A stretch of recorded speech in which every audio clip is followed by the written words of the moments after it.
Assalamu alaikum students, welcome to online classes, and we are joyous to inform you that Brookfield College has inaugurated the session of online classes, and we hope that you all will enjoy this session and you will participate wholeheartedly. So welcome to all of you. If we talk about our second year English subject, you know that last time in our traditional way of the classes when we were taking them, we were doing the financial career, the chapter from book 2, unit number 7. And from book 2, if we talk about the lessons, only one lesson is remaining that is named Hunger and Population Explosion. So today's lecture is about that chapter.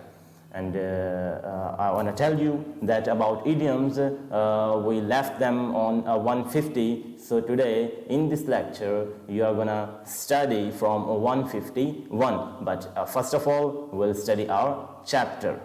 So let's open the text of the chapter, okay?